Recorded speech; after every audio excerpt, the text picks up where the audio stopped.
Well, what got my interest built up strong enough to get into guitars was to build one so I could learn to play one. And I had no intentions or no idea that the guitars that I was building was going to go this far. I started building my first guitar to learn to play on. This was about 1964, I think it was.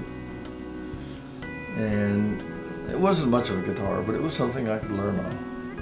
And so I've been dabbling in learning how to build, how to play, both at the same time since basically 1964. Nobody showed me how to do it. I just figured it out from seeing other guitars. And I played some of the other guitars, and this thing don't play very good. Didn't play as good as what I had. But I never was satisfied with what I had, so I kept improving and kept improving and kept improving until we're way above most guitars today. And so we're the #1 guitar on this globe at this point. And we hope it stays that way.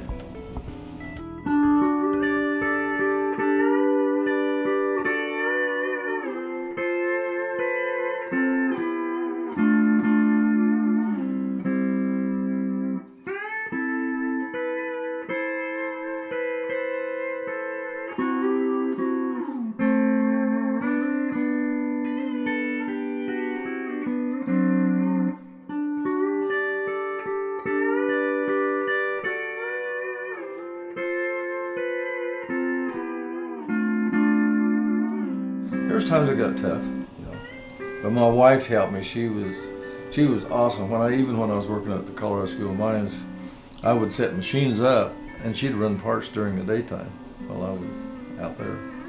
And so the two of us together, working together, is what made it work. I couldn't have done it by myself.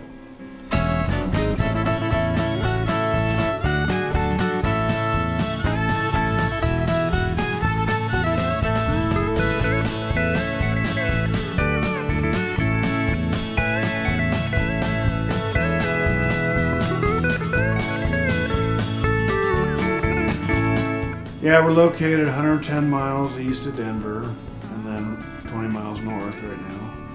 But basically it's flat, it's farmland. Wouldn't know something like this would ever come out of an area like this. So when they hear the story, it's kind of cool, especially when people stop by. They're like, wow, there's a guitar shop and you build that from here? It's quite shocking to everybody. So this is where Dale grew up, kind of a heritage thing. So, and the big city, not that appealing. Once you kind of grow up, you might realize that this is a nice life out here.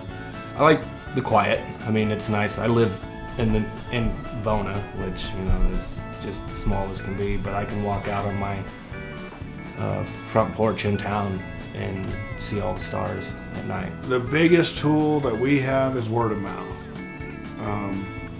We build the best guitar, and the reputation of the guitar speaks for itself. So they'll get one, they'll go tell their friend, and so on. That's the biggest free advertisement you could get.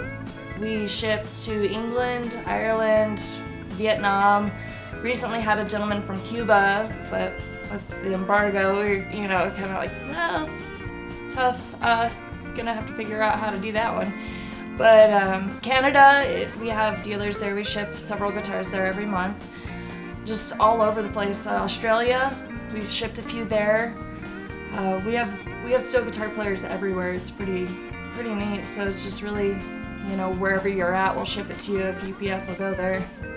We use high quality products to make the best sound.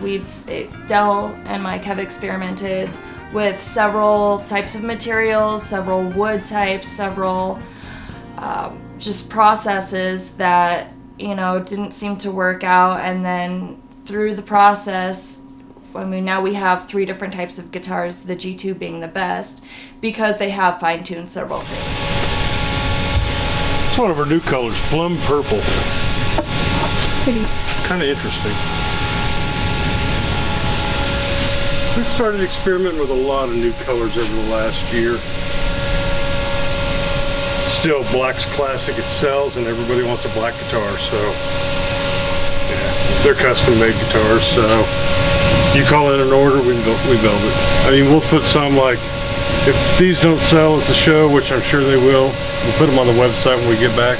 They'll be gone in 2 or 3 days. So. My name is John Wilson. I am the Assistant Operation Manager, which means I pretty much do everything. This is a sunburst we're doing for a customer out of Nashville. This black one up here is actually going to the Grand Ole Opry. Who are some of the most prolific people that are playing Mullen guitars? Carrie Underwood, Kenny Chesney, Rascal Flatts, Dirk Bentley, Jason Aldean. There's just a lot of them. It's getting hard to remember.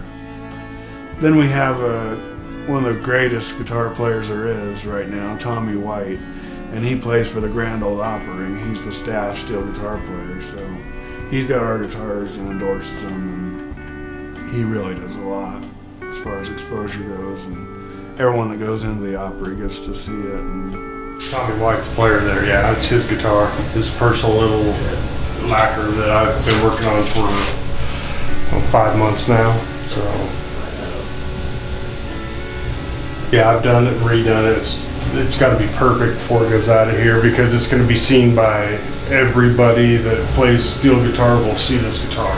So some of the goals that we have are to move to Siebert and expand the shop. So we're gonna do the machine shop is gonna be there, and then in front of it is gonna be a storefront. We'll plan on having guitars on hand, so people can come and test them out and possibly take one home right away instead of having to wait for us to build them. I told Mike, I said, I'm going to do 25 guitars a month and then I'm going to retire. Well, that's going to be our process. Instead of 7 or 8 a month, it's going to be 25 a month. And when we hit that, I'm going to retire. And he's like, okay, I don't ever see 25 a month. We've been doing 17 a month this year, so it's just steadily building. It's out there. I'm hoping that being right there on I-70 will bump that up some more. so we bought some property in Siebert right off the interstate, and my plans are to have a big building there with the showroom, kind of a museum. We've been collecting some of the older guitars that we built. Now this one's a little bit older. This is Del Mullen's personal guitar that he built probably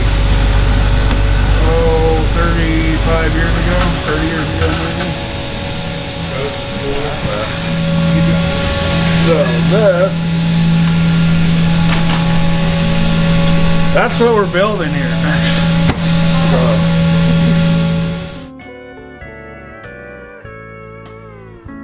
It's intended for me to inherit this business, which is in the works now. And I'll keep it going as long as I can, and then probably have my kids hopefully working on it after that.